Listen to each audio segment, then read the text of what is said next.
안녕하세요. 저희 가로수축 정비사업 주민설명회를 맡은 뉴빌딩 JC 개발사업부 신현수 팀장이라고 합니다.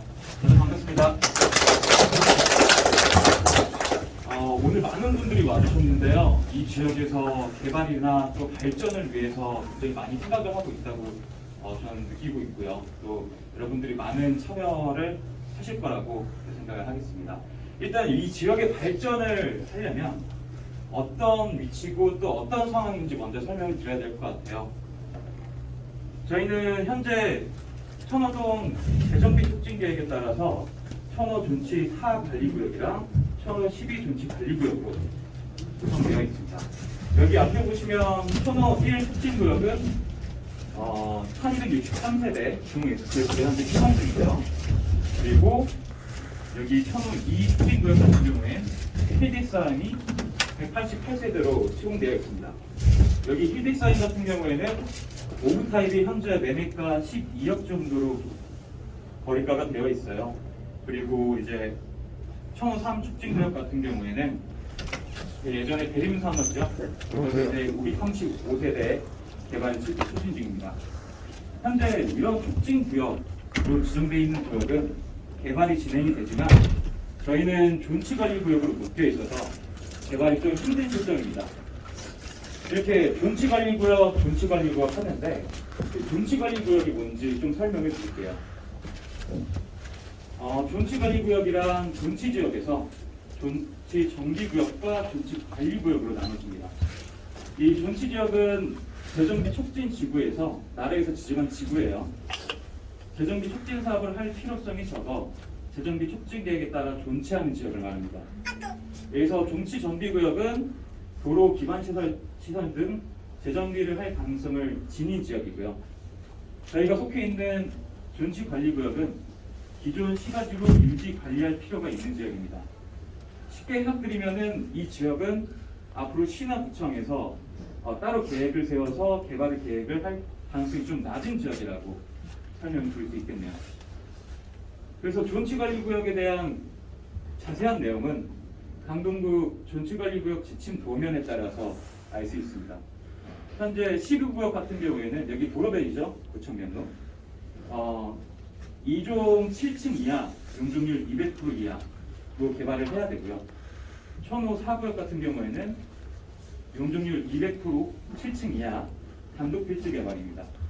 이 단독필지 개발이라는 게 쉽게 말씀드리면 A라는 분이 40평의 땅을 소유하고 있고 B라는 분이 30평의 땅을 소유하고 있다. 그래서 두 분이 같이 건물을 짓겠다라고 계획을 잡았지만 사실 그 땅이 필지가 나눠져 있기 때문에 70평으로 합치해서 짓지 못하고 40평, 30평 따로따로 지어야 된다는 겁니다. 현재 저희 지역이 존치관리구역이라고 해요. 그래서 그렇게밖에 못 짓는 상황이에요. 그래서 저희가 바라는 구역은 현재 4구역 중 일부분이 4-1구역과 12구역 이렇게 총 이렇게 모양으로 나눠져 있습니다. 도로제 13,000제곱미터고요. 그 다음에 도시계획상 사면이 도로로 되어 있습니다. 필지수는 약 62필지, 그 다음에 노후도가 80%입니다.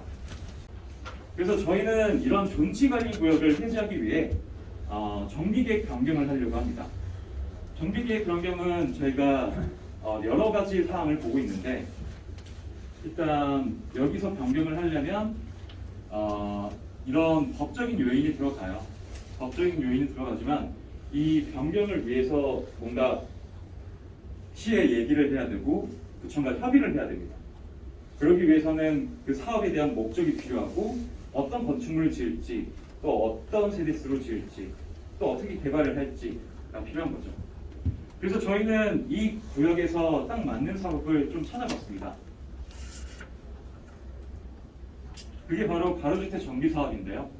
이제 저희는 저희 구역에 맞는 요건상 13,000제곱미터고 노후도도 괜찮고 또 사면이 도로로 되어 있기 때문에 가로주택 정비 사업으로 진행을 할 수 있는 거죠. 그래서 가로주택 정비 사업에 과연 다른 정비 사업, 예를 들어서 일반적으로 아시는 지역주택 조합이나 또는 다른 도시정비 사업과 다른 점이 무엇이냐? 기존 가로주택 정비 사업회 같은 경우에는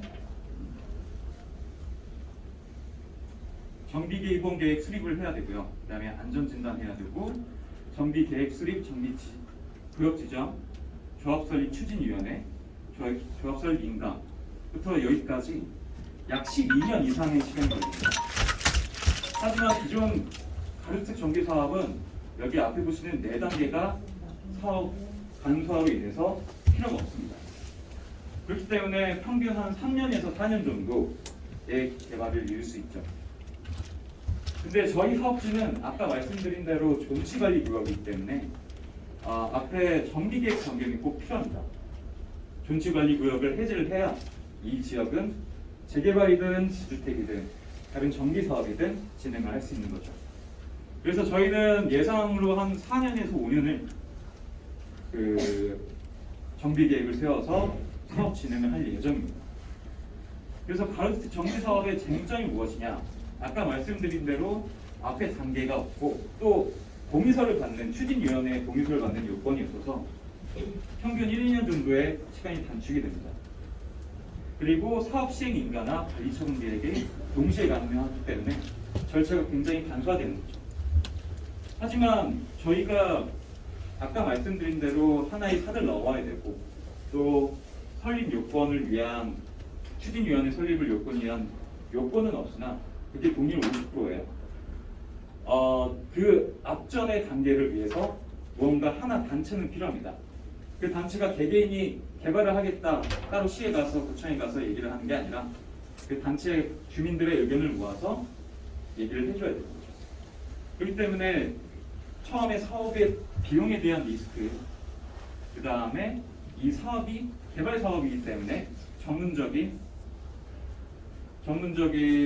지식이 필요하겠죠. 그래서 토지 소유자, 여기 주민들로서 전문적인 지식과 자본력이 없다면 사실 이 사업을 하기에는, 개발을 하기에는 좀 위험한 리스크가 있는 거죠. 자, 그래서 아까 말씀드린 대로 사업을 진행을 하는데 어떻게 진행을 할 거고 순서가 어떻게 되냐. 아까 말씀드린 대로 저희는 이제 사업 스케줄, 예를 들어서 정비구역 해지라던가 도면이라던가 기획안이라던가 그런 시안을 만들고요. 그리고 저희가 동의서를 어떻게 받을지 또 자금은 어떻게 쓸지 처음에 이 스케줄을 잡고요. 그 다음에 동의서 진구를 한 다음에 그 동의서를 가지고 이게 주민들의 의견이다 하면서 구청과 시청에 협의를 합니다. 그래서 정비계획 변경을 하고 존치관리구역 해제가 되고요. 존치관리구역 해제 이후에는 앞서 말씀드린 단계로 사업이 진행될 예정입니다. 착공을 하고 또 이제 분양을 하고 분양 뒤에는 입주하고 입주 뒤에 사업 정산을 하는 거죠. 그래서 이제 도시 정비 사업이라고 해서 이게 시청이나 구청이나 나라에서 지정해서 너희들끼리 해라라고 밀어주는 거 아니냐? 라고 뭐 사업 시행자가 뭐 사업을 주최하는 사람들이 서울시지 않냐? 라고 생각을 하실 수 있는데 사업의 시행자는 조합입니다. 조합이 되셔야 사업의 시행자가 되시고 여러분들이 가지신 재산이나 여러분들이 가지신 건물들을 더 나은 발전을 할 수 있는 거죠. 그래서 여러분들은 이제 앞으로 조합이 되셔야 사업의 시행자가 되시고 그 자격을 가진 분들인 겁니다. 조합은 가로주택 정비 사업의 경우에는 80% 이상의 동의율과 토지 면적의 3분의 2 동의율이 필요합니다. 그리고 조합원들이 그 사업의 주체이신 거고요. 그 가로주택 정비 사업을 하려는 이유가 뭐냐? 지금 현 정권에서 판례를 받아서 주체할 수 있는 사업이기 때문입니다. 가로주택 정비 사업에서 얼마 전에 있었던 규제를 해지를 했고요. 또한 오세훈 시장이 밀고 있는 무화주택에도 가로주택의 요건이 굉장히 적합한 밀어주고 있는 사업이기 때문입니다.